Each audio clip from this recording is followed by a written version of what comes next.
I had 2 million of you begging for me to release the full video of my Monk Clown versus Monk Tranquility gameplay. That's completely not true. I just decided I did a short version of this, and this is just going to be the long form version of this. And what's really funny is, had this gone a different way, this video would have been I would have had a very different outlook on how I was going to structure this video. I would have been like, yeah, take that, all of you EnchantSword dumb players. Like, you should be playing this version. This version is the best, and it could beat that. And that's the exact reason why you shouldn't run that. And what ends up happening is obviously that I lose. Throughout this entire battle, I was pretty sure I was going to win.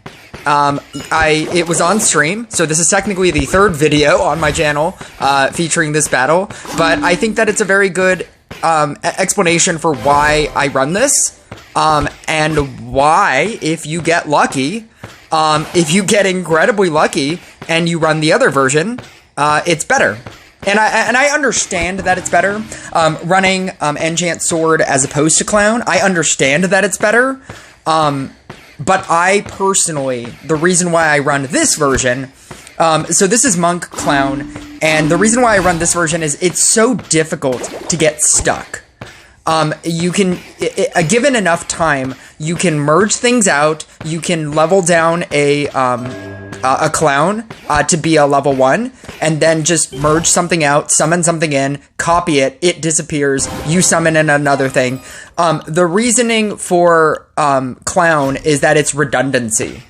It's like the worst problem to have in an equilibrium deck is when everything is a monk and you have to summon in, right? If it's a summoner, you can use enhanced summoning, and then you can automatically re-roll it. And then if it's a monk, then you're done. If it's a Harley Quinn, you can copy. If it's a dryad, you can level up a monk, right? But in that last slot, if it's an EnchantSword, then you're stuck with an EnchantSword. Now you have to merge 2 like level 1 monks or 2 level 2 monks, and then try again. And then if you finally do get an EnchantSword in those draws, and you merge them, and it becomes a level 2 EnchantSword, now you're stuck in the same position again.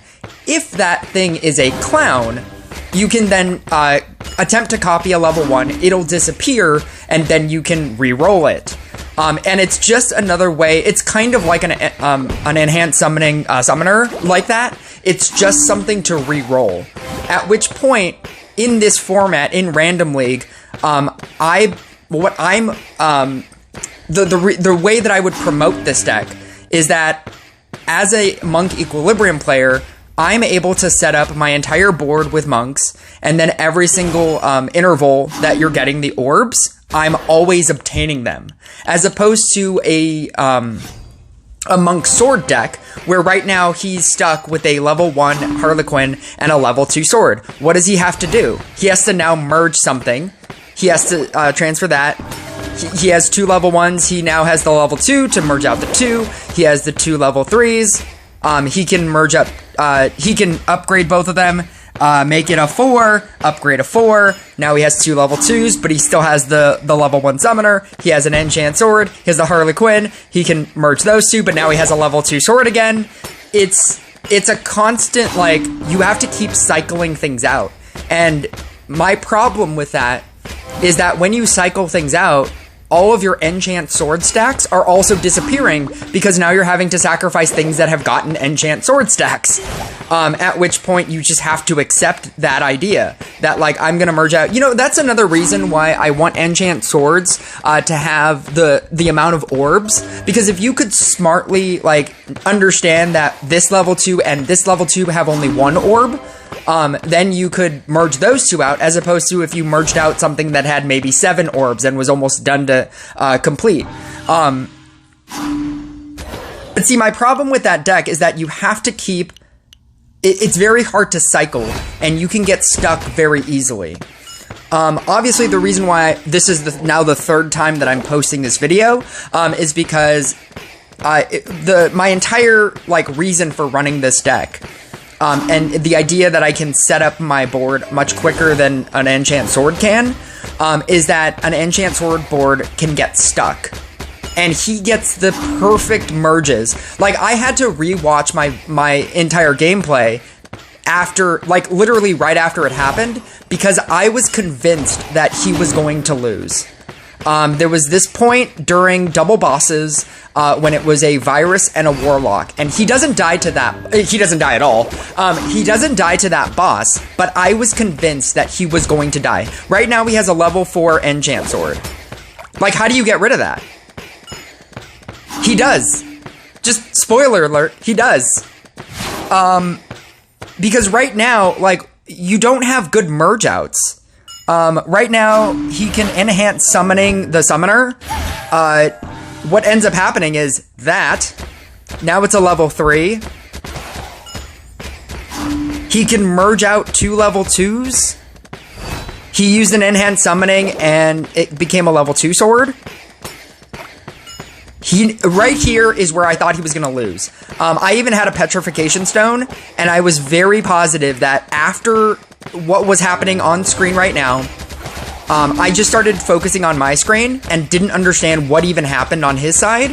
What ends up happening is he gets the EnchantSword, or he gets the Harley Quinn, he gets a 3, he gets the 4 Dryad, summons in, just has like the best summon in and merges. Is able to get rid of all of that.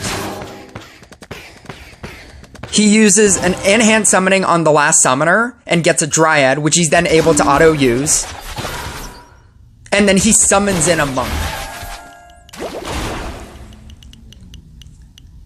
I used the petrification stone, and I didn't realize that he was also able to tranquility his entire board, and that's why he was running J. I was convinced that with the 2, 3, 4 sword that he had, and my petrification, and the fact that it was going to be virus, and a king pudding, because he was running J, I didn't think that he was running any kind of cleanse, and he was able to, he was basically able to summon in enough monks to cleanse his entire board. The fact that I have 35 stacks doesn't matter, apparently. And because he's running J, right there, he gets shamaned, automatically gets another monk. And then because he's running J, and because J is a level 15, he's able to auto-delete this, the boss. And then I get bedlammed. I have 37 stacks to his 15 stacks. And he wins.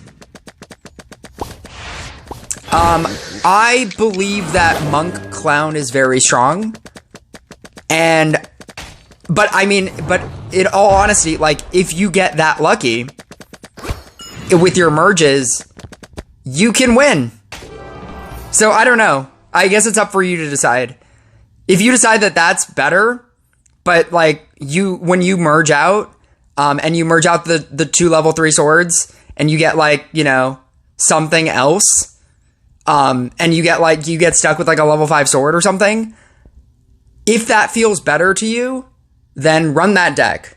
But I personally, even though I lost, every ounce of me, this is that moment, like when you're playing this game, where when you lose to like what looks like a mirror match, basically, you want to change your deck to the other thing, assuming that, oh, well, obviously I lost, so that's obviously better. And maybe it is.